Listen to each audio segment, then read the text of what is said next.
fisiologi sistem perkemihan, kita perlu tahu konsepnya terlebih dahulu. Sistem perkemihan merupakan organ vital yang berperan penting dalam melakukan ekskresi dan melakukan eliminasi sisa-sisa hasil metabolisme tubuh, dan dalam keseimbangan cairan dan elektrolit. Sistem ini secara kontinu membuang dan mereabsorpsi air dan substansi terlarut dalam darah, serta mengeliminasi setiap substansi yang tidak dibutuhkan dalam tubuh. Willy, 2011.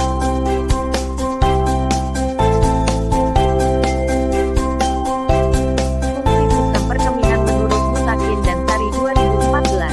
A. Meregulasi volume darah dan tekanan darah dengan mengeluarkan sejumlah cairan ke dalam urin dan melepaskan eritropoietin, serta melepas renin. B. Melakukan kontribusi stabilisasi pH darah dengan mengontrol jumlah keluarnya ion hidrogen dan ion bikarbonat ke dalam urin.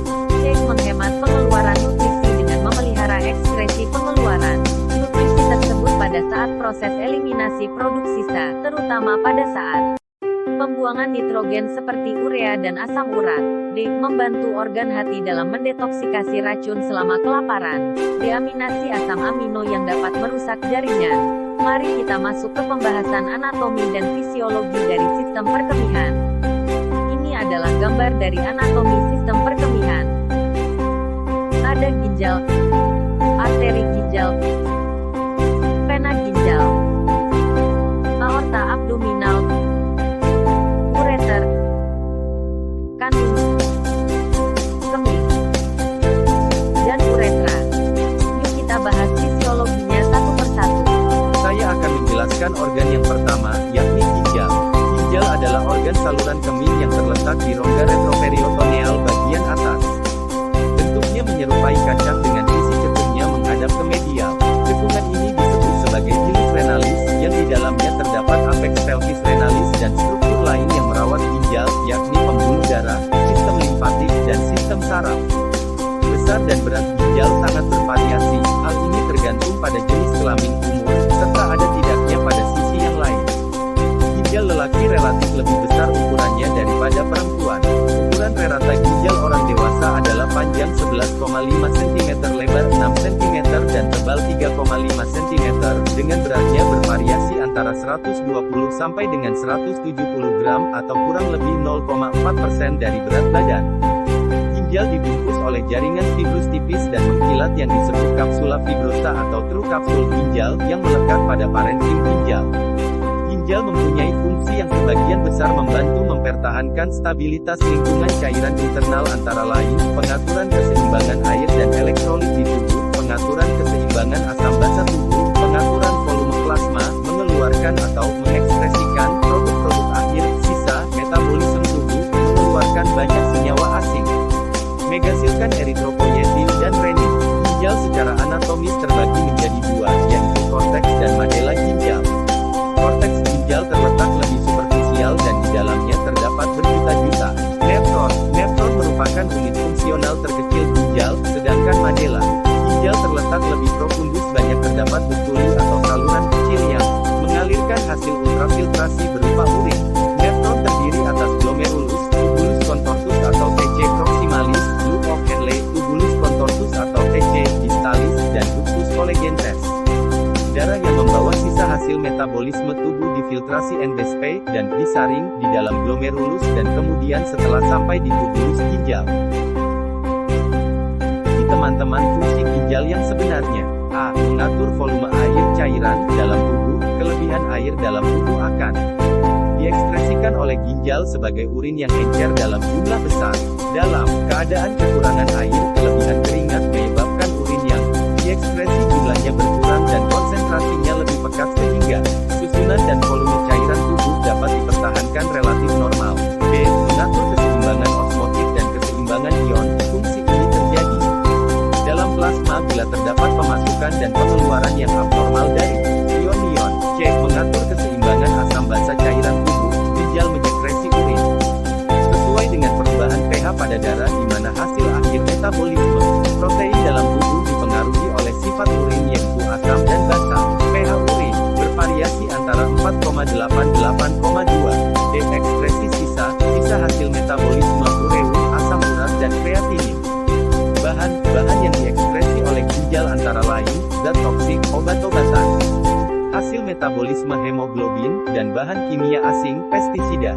Fungsi hormonal dan metabolisme, ginjal menyekresi hormon renin yang mempunyai peranan penting dalam mengatur tekanan darah, sistem renin, angiotensin aldosteron, yaitu untuk memproses pembentukan sel darah merah, eritropoiesis. Ginjal juga membentuk hormon dihidroksi, kolekalsiferol, vitamin D aktif yang diperlukan untuk absorpsi ion kalsium di usus. Pengaturan tekanan darah dan memproduksi enzim renin, angiotensin dan aldosteron yang berfungsi meningkatkan tekanan darah. Pengeluaran zat beracun, ginjal mengeluarkan polutan, obat-obatan, zat tambahan makanan atau zat kimia asing lain dalam tubuh. Nah, ini organ yang kedua adalah ureter. Ureter adalah organ yang berbentuk tabung kecil yang berfungsi mengalirkan urin dari filem ginjal ke dalam kandung kemih. Setiap ureter pada orang dewasa memiliki panjang kurang lebih 20 cm, memiliki dinding yang terdiri atas mukosa yang dilapisi oleh sel-sel transisional, otot-otot polos sirkuler dan longitudinal yang dapat melakukan gerakan peristaltik berkontraksi untuk mengeluarkan urin ke kandung kemih. Dan selanjutnya ialah kandung kemih. Kandung kemih adalah organ berongga yang terdiri atas 3 lapis otot destrusor yang saling beranyaman. Dinding kandung kemih terdapat 2 bagian besar, yakni ruangan yang berdinding otot polos yang terdiri dari badan, korpus, yang merupakan bagian utama di mana urin berkumpul, dan leher, forum, yang merupakan lanjutan dari badan yang berbentuk corong. Kandung kemih berfungsi menampung urin dari ureter dan kemudian mengeluarkannya melalui uretra dalam mekanisme miksi berkemih. Kandung kemih mempunyai kapasitas maksimal dalam menampung urin, di mana pada orang dewasa besarnya adalah kurang lebih 300 sampai 450 ml. Kandung kemih pada saat kosong terletak di belakang simfisis pubis dan pada saat penuh berada di atas simfisis sehingga dapat dipalpasi dan diperkusi. Dan ini adalah organ perkemihan yang terakhir. Uretra. Uretra merupakan tabung yang menyalurkan urin keluar dari kandung kemih melalui proses miksi. Uretra secara anatomi dibagi menjadi 2 bagian, yaitu uretra posterior dan uretra anterior. Uretra diperlengkapi dengan sphincter uretra interna yang terletak pada perbatasan kandung kemih dan uretra, serta sphincter uretra eksterna yang terletak pada perbatasan uretra anterior dan posterior. Sphincter uretra interna terdiri atas otot polos yang dipersarafi oleh sistem simpatetik sehingga pada saat kandung kemih penuh, sphincter ini terbuka. Sphincter uretra eksterna terdiri atas otot bergaris yang dipersarafi oleh sistem somatik. Panjang uretra pada pria dewasa antara 23 sampai dengan 25 cm yang berfungsi sebagai saluran reproduksi, sedangkan panjang uretra pada wanita antara 3 sampai dengan 5 cm. Perbedaan panjang inilah yang menyebabkan keluhan hambatan pengeluaran urin lebih sering terjadi pada pria. Nah, gambar di samping ini adalah wujud dari urin. Urin atau air seni merupakan produk akhir dari sistem saluran kemih tractus urinarius yang terdiri dari ginjal, ureter, kandung kemih, vesika. Urinarius dan uretra melalui proses filtrasi oleh glomerulus, sekresi dan absorpsi oleh tubuli. Urin merupakan cairan terkonsentrasi yang mengandung sedikit air dan berbagai produk sisa metabolisme untuk dibuang dari tubuh melalui urinasi. Urin di dalam tubuh apabila tidak dikeluarkan, maka produk sisa metabolisme akan menumpuk, selanjutnya akan menyebabkan disfungsi sistem tubuh. Yuk kita sekaligus belajar mengenai pembentukan urin.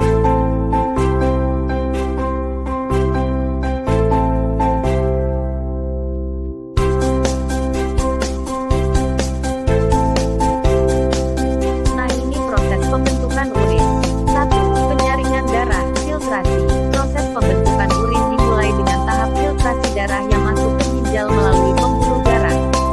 Tahapan penyaringan terjadi di badan Malpighi, bagian nefron ginjal yang terdiri atas glomerulus dan kapsula Bowman. Glomerulus berfungsi menyaring zat sisa yang terlarut dalam darah dan membuang cairan serta elektrolit berlebih dari tubuh. Zat-zat yang dapat melewati saringan glomerulus adalah zat-zat bermolekul kecil seperti air, garam, amonia, urea, ion anorganik, dan glukosa. Zat yang dapat melewat saringan glomerulus disebut sebagai filtrat glomerulus atau urin primer. Kandungan urin primer seperti glukosa dan ion anorganik masih diperlukan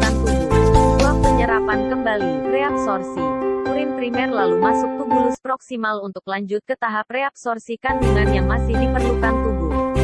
Proses penyerapan kembali dilakukan hingga mencapai lengkung Henle.